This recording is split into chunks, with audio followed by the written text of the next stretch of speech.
Oh, thank you so much. Today I really want to appreciate the people behind the camera.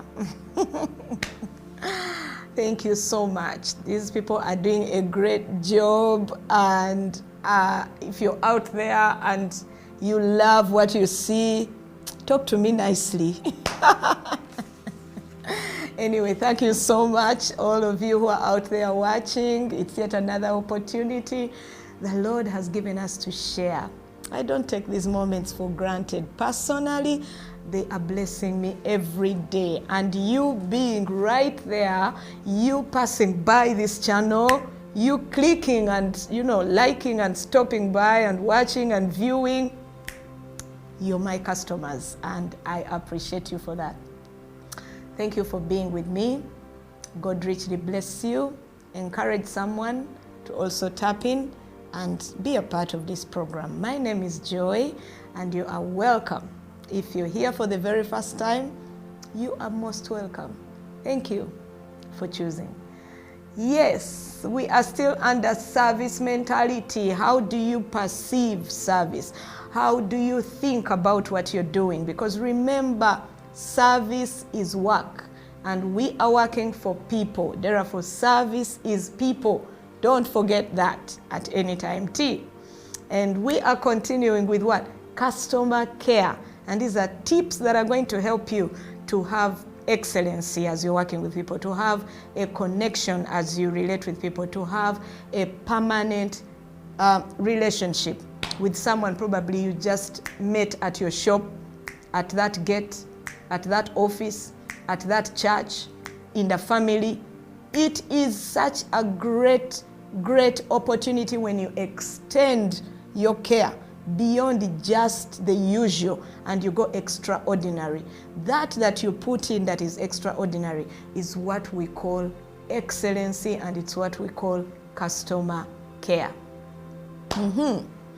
So we are continuing with our subtopic. Remember, we've done it, I think this is the third one.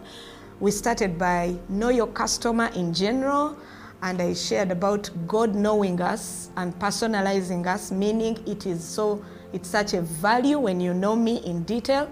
And then I gave you an example in the Bible that is from the Apostle Paul, the man who challenges me with the way he works in his ministry, because the entire New Testament that he's writing is not just writing letters. Like I told you last time, he is connecting with people. Corinthians, Thessalonians, Galatians, Ephesians, name it. Wow. Connection with people and knowing them, and then knowing which package, which message, how to bring out the message, and how it is going to impact them. Now today, in a special way, I want us to relate to who? Jesus Christ. Probably some of you don't believe in Jesus Christ, and I'm here to share about that. But for me, it is such an important example, because I believe in Jesus, and I know that you need him wherever you are. Let me tell you, child of God, in customer care, Jesus gave us a clear example on how to deal with people, on how to handle people, on how to relate with people. And I want to share that with you today. So, Jesus knows his customers up to today, and he relates with us personally, individually, and in detail. He knows your needs. He knows what you want. He knows how you feel. He knows. He walked the way you are walking. So he is in a better position to serve you. That is why most of us, we cry to him. We fall under him. We relate with him, because he knows us and he is willing to carry this load with us and to walk the journey with us. Okay, so I want us to also emulate and copy some of these examples from him. It doesn't matter what you're doing, really. If you pay attention to what I'm going to share today, it is going to bless your heart. Amen. So I looked at the man Jesus, and I looked at him in detail. Number one, he had the closest, whom we somehow all of us know, the 12, he related with them. Those were his immediate customers For me, I want to relate to it like that because we are talking about customers, we are talking about serving, we are talking about ministry, people, and whatever you're doing. Okay, so he has these customers who are very close to him, and these were the 12. I'll not break them all down today, but if you can, go and look through the 12 and you see. Number one, the man Jesus was able to connect with them. They had different characters. Hey, different characters. And he connected with them. It took him time to sit down and learn these people. It took him an extra mile to actually know the people he is working with. And when you see the way he handled them with a background after knowing each one of them. We see that he knew who to handle cash. He knew who should handle the church. He knew who should handle his maybe secrets and so forth. I'll share with you in detail about this. For instance, Jesus knew that Judas Iscariot was very good with handling the money. Much as he had his other weaknesses at the end of betraying him, but from the beginning, when the ministry was beginning, he knew that even if Peter was such a faithful man, he was not good at handling money. It is important when you know the people that God has assigned you to work with and to work for. So you will know their strength and you'll know how to allocate them with what to do. That is the importance of knowing people in detail, you know. So Jesus had someone else in his camp. Among the 12, he also had this man called John. And the Bible tells us that John is one of the beloved disciples. For me, I look at him like maybe one of the favorite disciples. He maybe the best friend of the bestie of Jesus, as we would like to relate it anyway. But guess what? Jesus knew that John, much as he was so good with being such a close friend to him, he was not so good with handling finances. He was not so good with handling the people. How do we know that? Because at the end, he gives the responsibility of the church, of the sheep, of the lamb, to who? To Peter. John knew lots about Jesus to the extent that when they were at the table, when Jesus was telling them that, you know, one of you is going to betray me, they all did not know who it was, okay? And the scriptures say that, you know, Peter and these other disciples turned to John and they wanted to find out from John, because they knew that, I think, Jesus being very close to John, he could have told John the secret, you know. So probably they turned and said, John, do you know who it is, you know? Because they also knew that when it comes to, you know, secrets and certain details, Jesus and John, those two, they have their own things. Jesus knew that John was very good at keeping the secrets, but he was not very good at a certain point. He could not trust him even with the secret of Judas Iscariot, much as John had kept certain things. But Jesus, because he knew the depth of how much John could handle, you know, he could not entrust him with Judas's secret, that is the one going to betray him. Imagine if probably he had told these guys about that earlier. I look at people like Peter.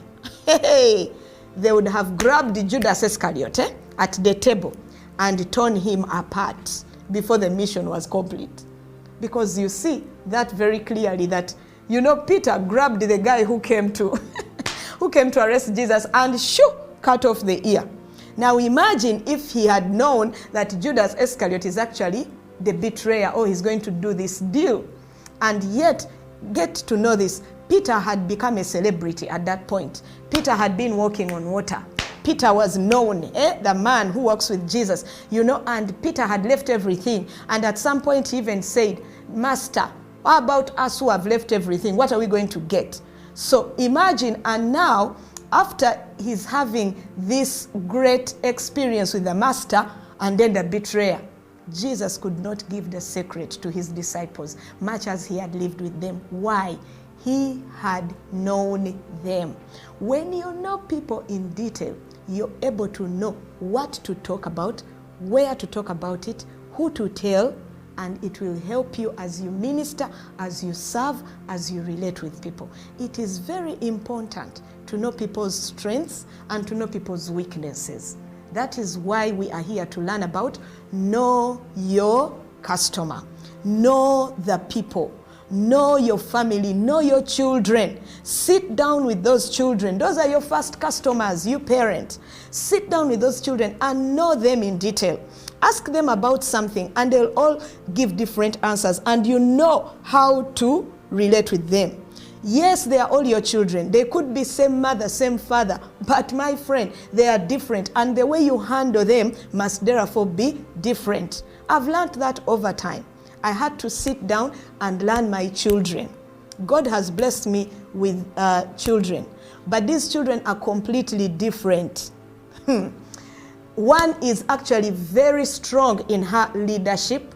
Another one is very strong at doing things from the back.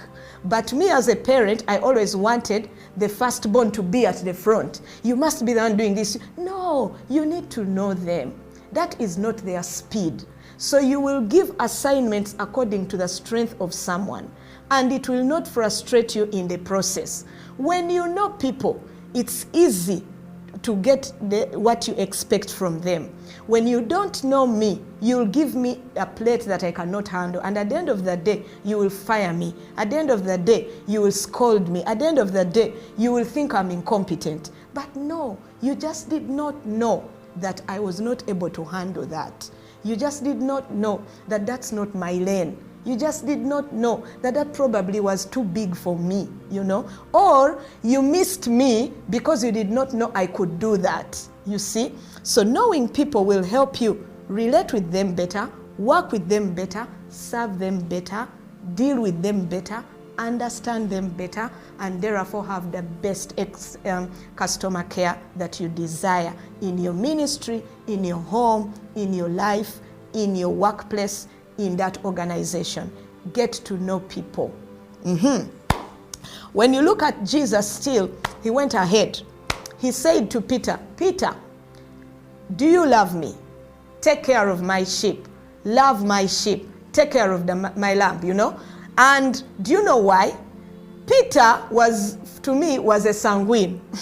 Peter is someone who was open-minded. He would answer any question. He would say anything that comes to him. He was quick in his talk all the time. Whenever Jesus asked a question, Peter is number one to answer. Who do you think people call me? He knew it. And at some point, Jesus had to rebuke him because he was too much. Jesus told him, come on, you're too much. Satan, get behind me. You see that? But you know what? Despite that, Jesus knew that Peter had the heart for people. Peter was a great pastor. Peter was great with the flock, you know. Jesus had someone also in his camp. He had Dr. Luke. He's one of the disciples, Dr. Luke. And he's a doctor by profession. He's not just a doctor. He studied these things. He was a doctor by profession. But imagine, with all his books, with all his knowledge, with all his maybe articulation and eloquency, he was not the man behind the church. Jesus said, you, Peter, I will build my church on you and you'll be a rock. Come on now. Why? Because Jesus got to know each disciple and knew what they can do. He knew that Dr. Luke, with all his books, he could not handle the flock. He was too educated. He would just tell them, you know, you didn't study, maybe, I can imagine. So he allocated the assignments depending on what he knew, because he invested time in sitting down, in teaching them, in living with them, in working with them, in eating with them, and he knew their character. It is that important. When you are assigned to people, you better sit down, eat with them, fellowship with them, dine with them, walk with them, love them, live a life with them, find out in detail, then you will be able to assign them with the right assignment. You'll be able to expect certain things from them or not to expect certain things from them. I want to close this session by sharing a very important scripture with you guys today. It is in Proverbs chapter 27, verse 23, and it says, "Be diligent to know the state of your flock, and look well to your herds." Praise the Lord. Be diligent to know the state of your flock. Being diligent means you're going to be consistent. You're going to do it not just once. You're going to work at it. It is going to be part of you. You're going to put effort there to know the state of your people, to know the state of your employees, to know the state of your family members, to know the state of the people that God has assigned you to. You're going to be diligent at it. And to know the state of people means to know them in detail. You better know the girl who is working in your house. How much do you know about her? How much do you know about her? Apart from the card she filled in when she was coming in. You know, apart from you knowing you picked her from Masaka or you picked her from Luero, or you don't, sit down and know. When I learned these lessons, I started to change my lifestyle, and this has totally changed the way I connect with people. My story comes here. At some point, I had a lady who was working at her home, helping us with work, yeah? And every time towards the end of the month or at a certain period, she would be so rude. She would be so terrible. She would be nervous. She would do everything in the wrong way, you know. And until one time I sat with her and asked her, "What's the matter?" You know. And then she opened up and said, "You know, when I'm in my periods, for us ladies, you know, when I'm in that time, I lose everything. I get uncontrolled. Things are not okay with me. I feel like I don't want to do anything, you know." And when I learned that, I told her, now from this time on, whenever that time comes, I'm giving you an off day. Off, like it's work off for you. I understood. I got to know her in detail, and it helped us work together. At one point, I had another one. And this one, for her, she was very rude to children. And you know, sometimes we are thinking, "Oh, I think this girl doesn't want to work." No, find out. Know the state of your flock, child of God. God brings people to us to ensure that we know them and help them. Much as you think she has come in to help you, you are also there to help them. You're serving. We are serving each other at the end of that day. And we are going to give account to these people that God has brought for us to take care of at some point. So I sat down with this lady and I asked her, "What is the challenge? How come, you know, sometimes you look like you don't like children around you?" And she told me, and I told her, "Do you have children?" She said yes. She had one child. And she told me, "I have one child. She's called Angel." And the way she was saying it, she was actually very bitter, even when she was telling me about her child. "Yes, I have a child. She's called Angel." I said, "Okay. How old is she?" She told me, "She's 2 years. Kaine myaka ebiri." And I'm like, "Okay. She has a nice name. I don't want to know. Jajawe Yamani." And I'm like, "Hey, wait a minute. You're the mother. You don't want to know." And she told me, "Yeah." And then finally she broke down and told me her story.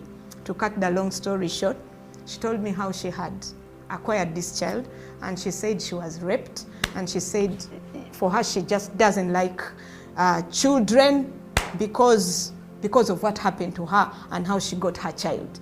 So it was not that she actually doesn't like children, but because of the situation that she had gone through, and she needed to be counseled, she needed to be prayed for, she needed to be delivered, she needed to be loved, she needed to be taught, and then she would come out of that.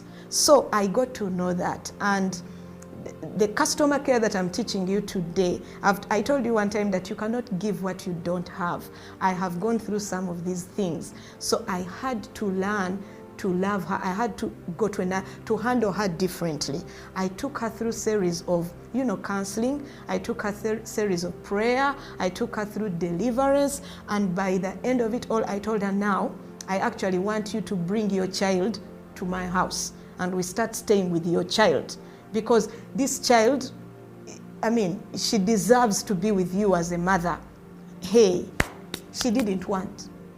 But I insisted at some point, and because of the relationship we had built with her, she ended up bringing the child. So she brought this child. But still she would control this child. She would be like, when others are playing, like in the sitting room, her child would be in the bedroom, locked up. You sit there. You don't belong here. It's her who would be doing that to her child. And I kept on telling her, no, leave the child. All these things. But what am I talking about? I'm talking about knowing people and knowing them in detail. It will help you serve them better. It will help you relate with them better. It will help you be their boss better. Some of these things, some people are not working with you quite well because you've not known what they are going through. Come down to their level. Find out. What is bothering this person? Find out. It may not be bothering. How come this person is excellent? You also need to know that side. They'll tell you, I went through customer care, lessons. That's why I'm like this. Get to know people. Learn from them or help them. Draw them near to you and learn them. It is a godly principle. It is biblical. It is scripture. Do you want to be famous? Know people.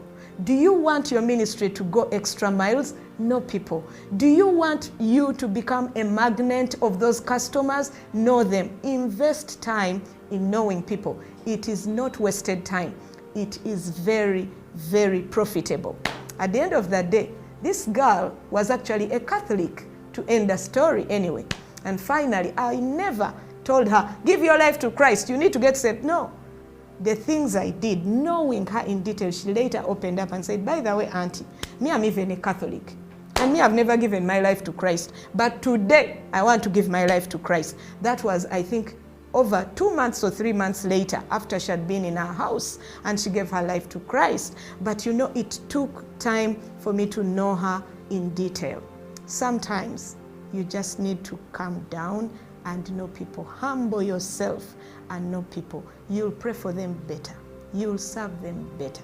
You'll relate with them better. Let me tell you, child of God, Jesus' ministry went to another level. Today we are still talking about it because he related with people. He invested in knowing people. He invested in walking extra miles with people. And that is why he is a big name today. Do you want to get a big name? Know the state of your flock. The flock will get so close to you. The people will get so close to you. It will be difficult for them to leave you because you've been with them and walking with them.